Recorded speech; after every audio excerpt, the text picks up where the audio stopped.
This idea that somehow this person's supposed to sit in the middle of complete poverty and economic desperation while they're serving all these other people that are off making money and doing well themselves and not sharing any of that with him, I don't agree with that at all. But it can become an extreme, right? Like I remember going on a run through the west side of Atlanta, and I saw a street where everything was torn apart, torn down, and it was definitely the hood. It was the hoodie hood. And then, but then I saw this big, beautiful church that just looked like it was like the sun was shining only on that particular part of the block, right? Everything else was dark. Just on that part, everything was shining pristine, and they had a big gate around it, of course.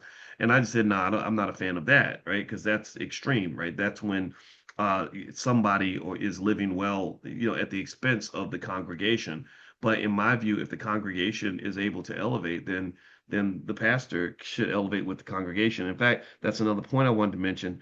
If there's fruit in the lives of members, then I think that that is an indicator that the church has formed a community where prosperity exists for everyone, where everybody's winning, where the reciprocity is there, and people are better, and the pastor's better, and everybody's better. Another sign of a good church versus a bad one is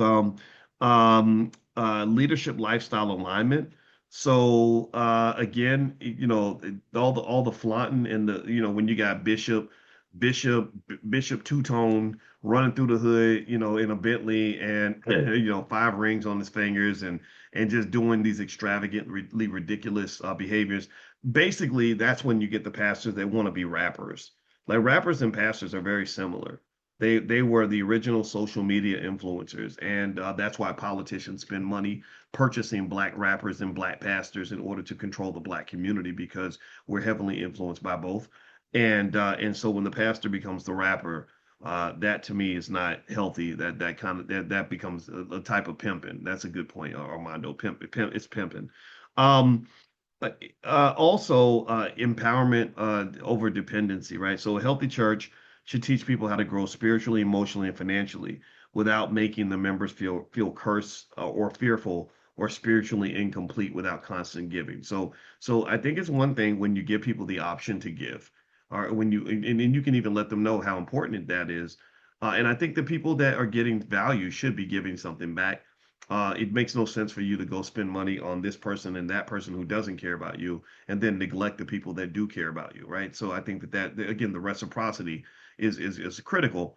But I think when you get to the point where you're living through fear, where you're getting compliance because you're telling people that if you don't give me money and do what I say, then terrible things will happen to you. And that becomes the ultimate threat of religion, right? That if you like I had a person who was trying to convince me to go to church with her, and I said, I don't know, I gotta process that. I gotta think about that a little bit. And she was saying, like, well, you know, the whole burning hell type stuff, right? Which is fine. I'm not if you believe that, I respect that completely. But I remember thinking, like I said, well, I don't know. I don't know what happens when we die. I don't know how to figure that out, And she said, well, what if there's only like a 1% chance that I'm right? She said, well, don't you want to just go ahead and go to church just in case it's right? I'm right. And I was like, no, like I did, and also I do believe in God. I just believe God can make house calls. I think God is everywhere. I think God is inside of you. I think God is in your house.